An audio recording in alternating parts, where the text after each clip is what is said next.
On a Friday morning in November 2019, in the sprawling archipelago of Indonesia, a ritual unfolds. There is a growing unease. In a society where shadows lengthen over the lives of the LGBT community, a practice known as ruqyah, Islamic exorcism, emerges. It is not merely a religious rite. It is a troubling form of conversion therapy. Christine, a transgender woman, knows this ritual intimately. Since the age of 13, she has undergone ruqyah multiple times. Each session intends to expel a female jinn believed to inhabit her. This spirit is blamed for her identity.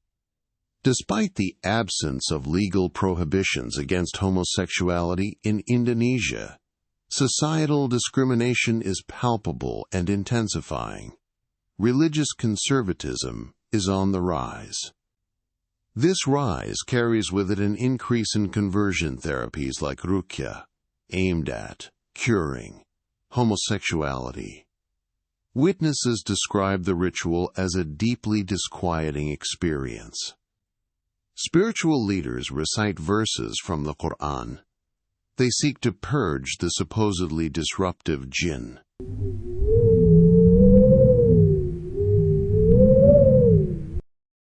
In November 2019, the world's attention briefly turned to Indonesia. USA Today published an article highlighting the use of Islamic exorcisms as a cure for homosexuality. The report painted a haunting picture of the challenges faced by the LGBT community in a nation where acceptance is waning. The article underscored the fact that while homosexuality isn't criminalized, societal currents are shifting. These currents create an environment where such practices can flourish. Andreas Harsono, a human rights activist, has witnessed these unsettling ceremonies. His accounts chill the air with their stark reality. They paint a picture of a practice that straddles the line between faith and coercion. The question lingers.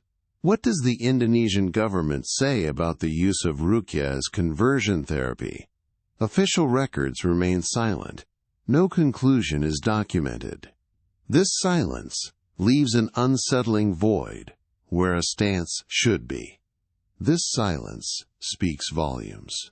It is a tacit acknowledgement of the complexity and controversy that surrounds this practice.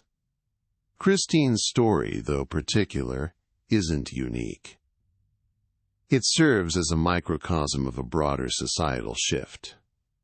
The ritual of ruqyah, once perhaps a private spiritual affair, now stands at the intersection of religion and human rights. Its use as conversion therapy raises questions of consent and the ethical boundaries of religious practices. As the chronological thread of these events unfurls, we see a pattern emerging. Each exorcism and each recitation is a brushstroke in a larger canvas of cultural tension and transformation. The clash between tradition and modernity reverberates through the lives of those caught in its midst. Their identities are contested in the name of spiritual purification. In April 2021, the South China Morning Post reported on the prevalence of conversion therapies in Indonesia, including the use of ruqyah. The report highlighted how these practices are becoming more common as religious conservatism gains momentum. It raised questions about the psychological and emotional toll on those subjected to such rituals. This further complicates the narrative of faith and identity in Indonesia. The chilling reality is that the very existence of conversion therapy in such forms reflects a deeper societal unease with identities that diverge from the norm. As religious conservatism gains ground, the pressure to conform grows. This pressure envelops individuals like Christine in its uncompromising embrace. Documents suggest that the practice of ruqyah, while deeply rooted in Islamic tradition, is being co-opted for purposes that extend beyond its original spiritual intent.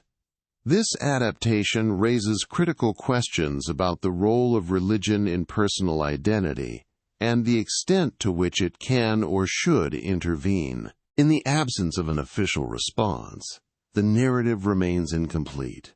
The current status of Christine's case, like many others, is unknown. It is a shadowy footnote in the ongoing saga of human rights and religious expression in Indonesia. What remains are the unanswered questions that hover over this practice like specters. These questions are unsettling in their persistence. The narrative of Ruqya as conversion therapy isn't just a story of one woman or one community. It is a reflection of a society caught in the throes of change. This society grapples with the complexities of faith, identity, and the quest for acceptance. Each unresolved implication adds to the atmosphere of dread. It is a reminder of the profound impact of these practices on the lives they touch. This is Dr. Chill, and this entry is now closed. Sleep carefully. Be sure to follow us wherever you get your podcasts from. New episodes every Thursday.